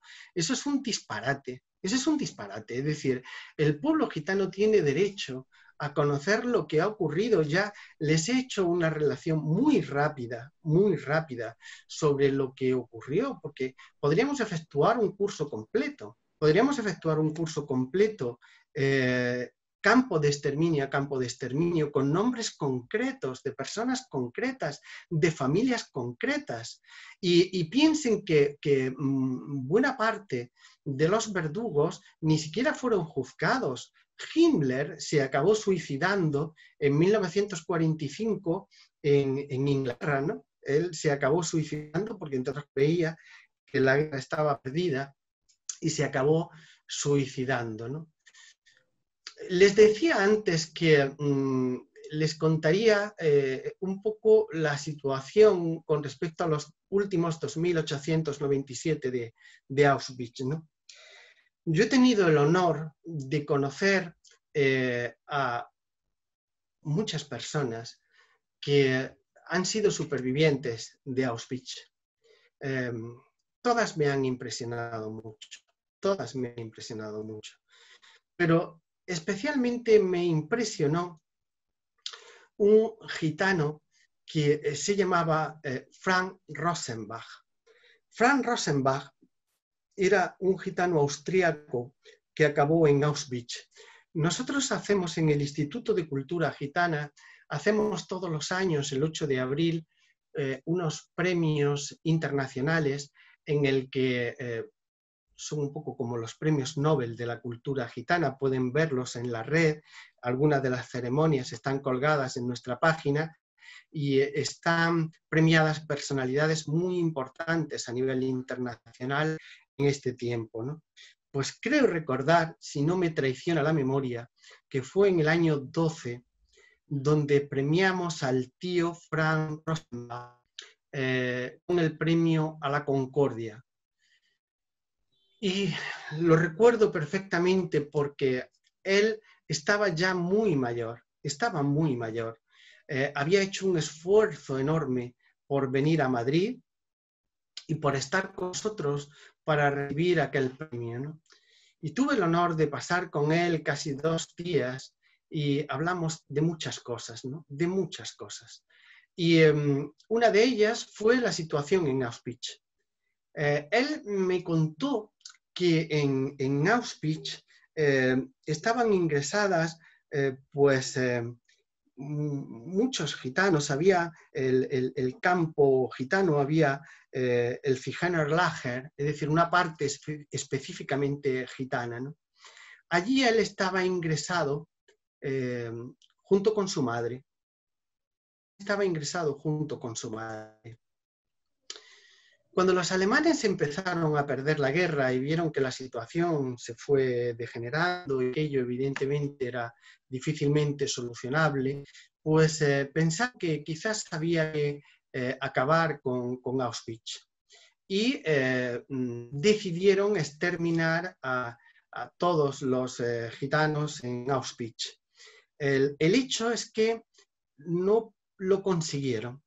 No lo consiguieron. Es decir, los gitanos celebramos el 16 de mayo el Día de la Resistencia Romaní, el Día de la Resistencia Romaní, porque cuando los alemanes intentaron asesinar a todos los gitanos, hubo una rebelión entre los gitanos y sobre todo entre las gitanas, que se lanzaron directamente contra los soldados y fueron incapaces de acabar con los gitanos en aquel momento, ¿no?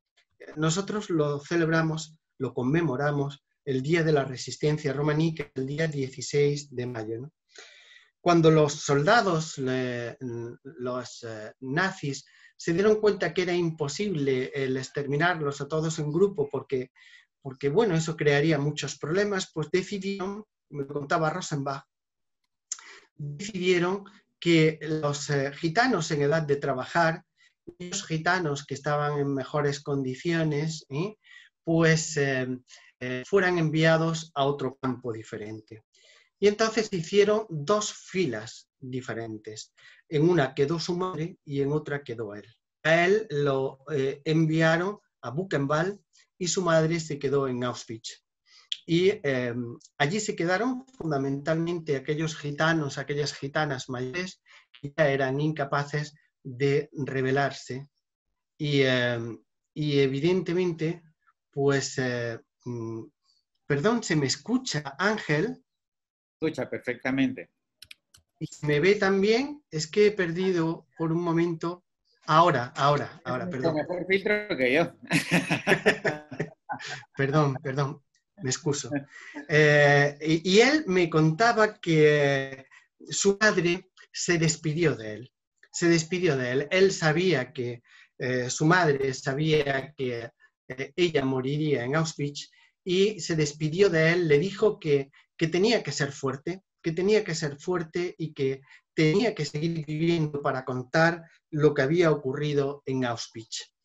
Evidentemente él se marchó, supo que su madre se quedó en Auschwitz y formó parte de uno de los 2.897 gitanos que fueron exterminados en la noche del 2 al 3 de agosto de 1944. Rosenbach siguió viviendo, él siguió explicando, dando conferencias en muchos sitios diferentes, y en el año 12 recuerdo que cuando él recibió el premio fue el final prácticamente de su vida, ¿no? Él había estado esperando recibir ese premio desde el año 45 hasta el año 2012. Él quería un reconocimiento, quería descansar, ¿no? Murió prácticamente a los 2 meses siguientes y él me dijo algo muy importante con el que yo terminaré esta conferencia. Él me dijo que nunca abdiquemos de nuestro derecho a la gitanidad, que nunca cambiemos el planteamiento de la gitanidad por el respeto ni por los bienes, que siempre defendamos la gitanidad porque es la única manera de hacer justicia a todas las personas que murieron solo por el hecho de ser gitanos. Y él me pidió que planteáramos una respuesta internacional. Ningún gitano muchas veces está solo. Miren que las políticas que se practican muchas veces en Europa son políticas, no quiero entrar a criticar a nadie, pero son políticas que no van más allá del extendismo. Las ONG internacionales lo que hacen son planteamientos asistencialistas, planteamientos donde lo que tratan fundamentalmente es el elemento de la pobreza, pero no tratan con seriedad lo que es una cuestión de clara componente cultural y política. Nosotros somos un pueblo internacional que tiene que tener una respuesta internacional, que tiene que tener un reconocimiento internacional en los diferentes estados. Piensen ustedes en España. ¿Acaso España podría ser conocida en el mundo si no es por los gitanos? Quienes nos ha tocado viajar por el mundo, por muchos países, sabemos la importancia de la cuestión gitana en España. La magia española es fundamental. Y la magia la han puesto los gitanos. Pero es que me valdría igual en parte en Francia. Pero ¿qué es la Bohemia francesa? ¿Qué es la Bohemia francesa? La Bohemia francesa es los modos de vida de los gitanos. O piensen ustedes en los violines húngaros. Piensen ustedes en la importancia de los violines húngaros o rumanos, violines rápidos a orillas del Danubio, ¿no?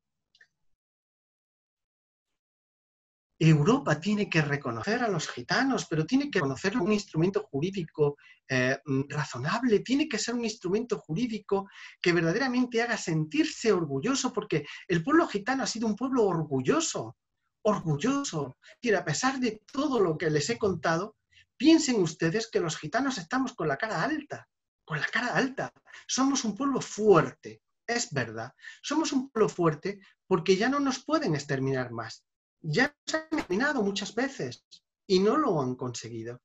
Y por tanto ya no pueden matarnos más. El pueblo gitano es un pueblo que ahora está en un momento muy importante. Y tiene que haber una resolución de la cuestión gitana, evidentemente en cada uno de los estados, desde luego en España, pero también en el marco europeo. Tiene que haber una Carta Europea del pueblo gitano en Europa. Tiene que haber una Carta Europea del pueblo gitano en Europa donde se reconozca la europeidad del pueblo gitano. Y a nivel internacional, Naciones Unidas no se puede desentender más de los gitanos. No se puede desentender más de los gitanos. Piensen lo importante que es que Naciones Unidas asumiera la cuestión gitana como algo propio, porque no hay ningún Estado que defienda a los gitanos. Lo quiero decir con todo respeto, porque el pueblo judío son nuestros hermanos. Son nuestros hermanos y hemos pasado mucho. Y miren, no me refiero únicamente al periodo nazi. El pueblo judío tiene más sinergias, más relaciones históricas con el pueblo gitano, muchas más de lo que en principio se piensa. Por tanto, mis palabras no las deben entender mal, lo digo con todo respeto. Pero los gitanos no tienen ningún Estado que lo defienda. No tiene ningún Estado que lo defienda. Tiene que ser la Organización de Naciones Unidas quien defienda a los gitanos. Y en este sentido, el Instituto de Cultura Gitana ha hecho una iniciativa que yo espero que ustedes apoyen y que pueden firmar a través de nuestra página web. Nosotros hemos iniciado una campaña para que se declare la cultura gitana patrimonio cultural inmaterial de la humanidad. Pensamos que si hay un pueblo que tiene derecho a que su cultura sea declarada como patrimonio cultural inmaterial de la humanidad, ese es el pueblo gitano. Y la UNESCO como organismo de Naciones Unidas, debe de ayudarnos a declarar la cultura gitana como patrimonio cultural inmaterial de la humanidad. Ese sería un paso importantísimo, pero no sería el único ni el último. Ni el único ni el último. Evidentemente, Naciones Unidas tiene que reconocer al pueblo gitano y tiene que tener un reconocimiento y tiene que reconocer el Samudaripen y tiene que establecer un sistema para insistir en los estados para que el tratamiento de la cuestión gitana no solamente sea una cuestión caritativa, no es una cuestión caritativa ni religiosa. La cuestión gitana tiene otros matices y, por tanto, mientras eso no ocurra, se estará haciendo antigitanismo institucional, que es exactamente lo que está ocurriendo. Antigitanismo institucional. Yo, que soy positivo, creo que lo vamos a conseguir entre todos. Y les voy a decir, esto no podemos hacerlo solos los gitanos. Se confunden quien crea que la resolución de la cuestión gitana la pueden resolver solo los gitanos. Es imposible. Es imposible. Les necesitamos. Les necesitamos. Es decir, si hay una causa para la que luchar, por la que luchar, desde luego, una causa importante es la causa del pueblo gitano. La causa de un pueblo que hizo una gran aventura en el año 1000 saliendo desde India hasta el final de la tierra conocida en aquel momento. Piensen ustedes en que el pueblo gitano fue un pueblo valiente, un pueblo orgulloso y un pueblo que ha sido capaz de mantenerse y de sobrevivir. Por tanto, finalizo esta intervención transmitiéndoles evidentemente un saludo fraternal, diciéndoles que no quiero que se me olvide porque no lo he tratado a lo largo de la conferencia, simplemente por una cuestión temporal, que no se ha indemnizado al pueblo gitano por las represiones del periodo nazi. No se ha indemnizado. Es mentira. Los gitanos no han recibido ninguna indemnización. Por muchas razones que a lo largo del coloquio, si acaso podemos irlo hablando, pero no han sido indemnizados, no se han recibido indemnizaciones.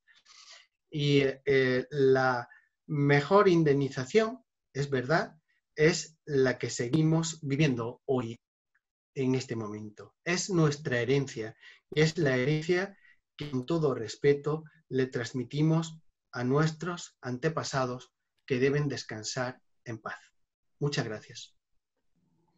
Muchísimas gracias, Diego. No sabes cuánto te agradecemos tus palabras y todo lo que has dicho.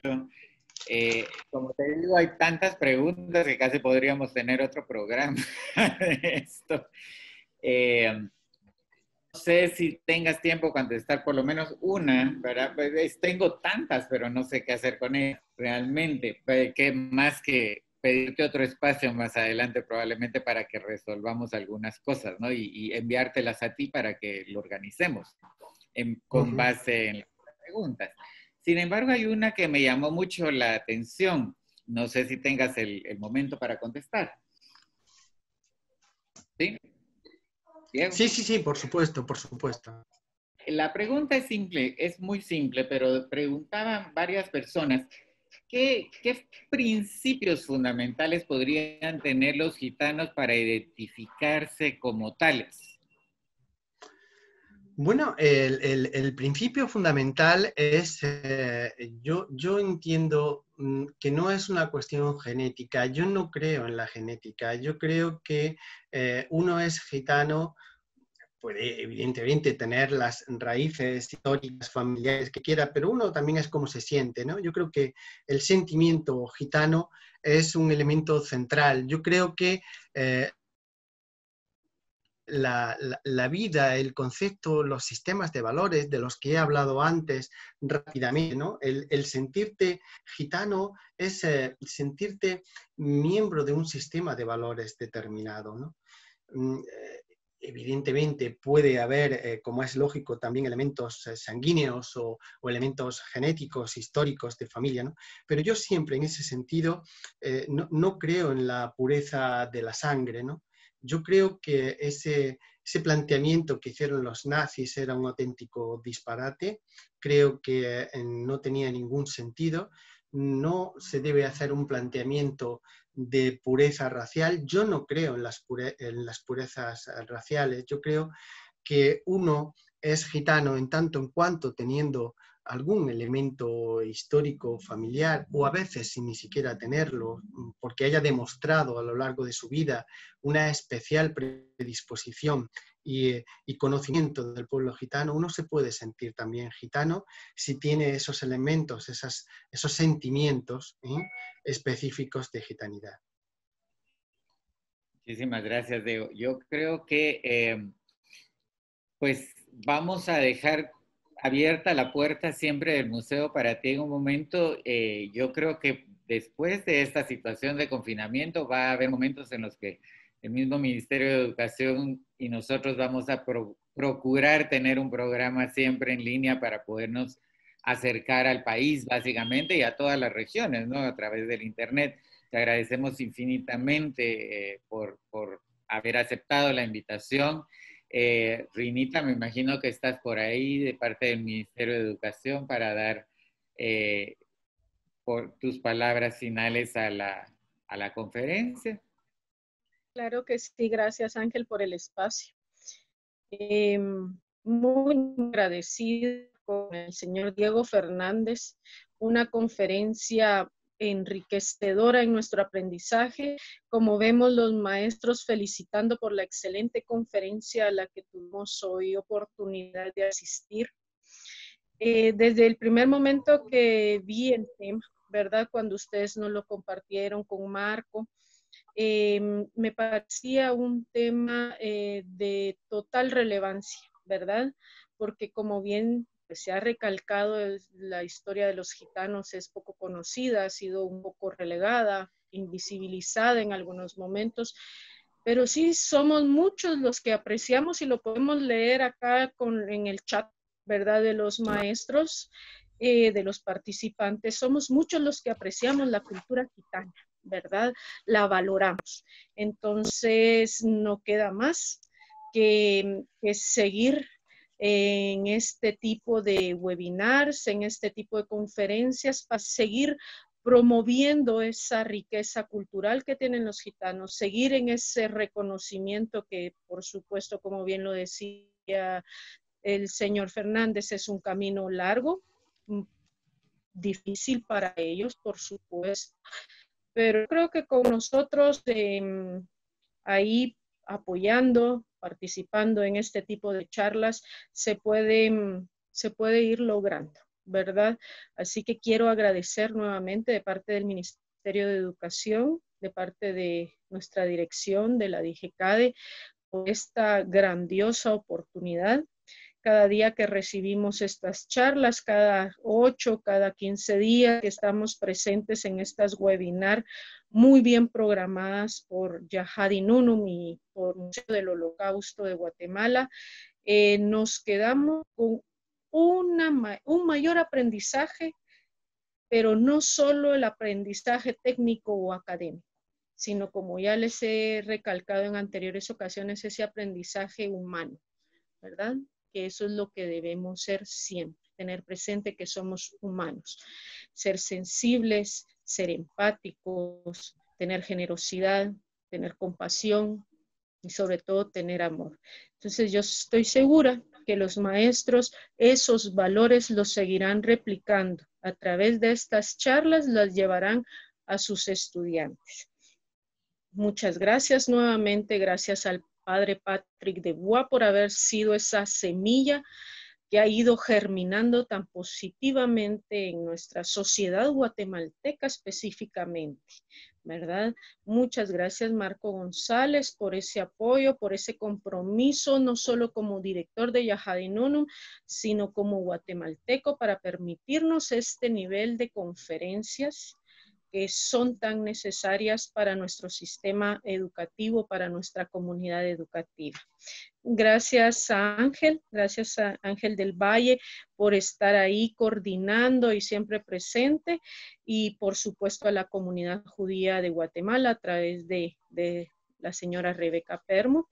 Ven que cada día somos más los participantes porque cada día los maestros están aún más anuentes porque han participado y han creído en este tipo de conferencias que nos consolida en nuestro aprendizaje. Así que muchas gracias y feliz día. Un abrazo virtual y con mucho calor para cada uno de los participantes. Hasta la próxima. Gracias. Te agradecemos mucho y tenemos ya por último la participación del director de Yahadi Nunum, el señor Marco González, que tiene unas palabras para nosotros, me imagino, también en nombre de Patrick de Bois. Por favor, Marco. Bueno, yo solamente quisiera agradecerles por haber asistido a esta conferencia y Diego, quiero aprovechar el espacio no solamente para agradecerte, pero para pedirte si tú aceptas que hagamos una segunda parte, porque tantas preguntas que han quedado y yo creo que en el segundo ciclo de conferencias que vamos a organizar posiblemente en el 2021, pues quiero invitarte desde ya a que participes con nosotros. Y agradecer muchísimo también al Ministerio de Educación y a Rebeca también, porque estamos juntos trabajando en esto. Estamos juntos para educar y estamos juntos para traer esta memoria que no debemos olvidar, pero sobre todo que podamos cambiar la sociedad hoy en día. Y eso se logra solo con gente como ustedes que participan activamente y a todos los maestros que se han conectado esta mañana. Mañana para ustedes, tarde, noche para aquí en Europa, en Francia y en España, pero muchísimas gracias realmente por tu aporte, Diego. Muchas gracias. Muy enriquecedor. Muchas gracias. Enriquecedor. Ángel, si me permites, yo también quería agradeceros la invitación al Ministerio de Educación de Guatemala. Saludos fraternales, Rina, también a la comunidad judía, a Rebeca, al padre de Bois y a todos los asistentes. Espero que de alguna manera mi conferencia les haya servido para iniciar el conocimiento del pueblo gitano. Creo que es fundamental y que a medida que vayan conociendo más al pueblo gitano, irán sintiendo que es un gran tesoro. La cultura gitana es un gran tesoro que evidentemente van a ir descubriendo poco a poco, ¿no? Me despido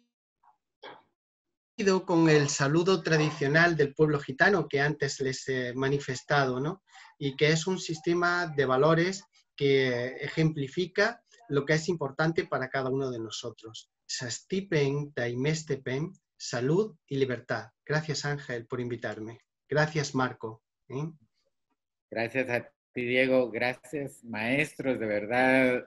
Todo el círculo magisterial, toda la estructura que sabemos que viene desde la señora ministra hasta las últimas partes que podríamos encontrar en la comunidad educativa de Guatemala, más que nunca se hace necesario un llamado en el que eliminemos, recordemos que la palabra raza ya no existe para el ser humano, lo que sobrevive lamentablemente es el racismo. Y eso es lo que tenemos que, en lo que nos tenemos que educar, en lo que nos tenemos que preparar con las palabras adecuadas para que las personas y los niños en formación eliminen también esas actitudes, puesto que los términos realmente ya son ridículos, obsoletos, y como sabemos y lo mencionamos en algún momento en el contexto de los 40, sin sentido. Así que ese es el sentir del museo. Muchas gracias, Marco, Rina, Diego, por favor, Rebeca, el padre de Gua, y a cada uno de los maestros y los participantes. Gracias por estar acá. El Museo del Holocausto de Guatemala está abierto, no físicamente en este momento, pero en su momento lo estará, pero siempre va a tener las puertas abiertas. Van a poder encontrar la página del museo que yo publiqué hace un momentito en el chat, mdh.org.gt. En unos 2 días ya va a estar esta conferencia también en la página, junto con todas las conferencias que han estado en el ciclo. La de Silvia Tenenbaum también ya se encuentra en la página. Y cualquier duda que tengan también pueden buscarla a través de la página. Yo estoy administrando ahí también algunas respuestas, Marco también en algún momento, así que estamos en contacto. Y muchísimas gracias por todo. Damos por terminado el ciclo de hoy. Muchas gracias, Diego, Rina, Marco. ¿Verdad? Vale.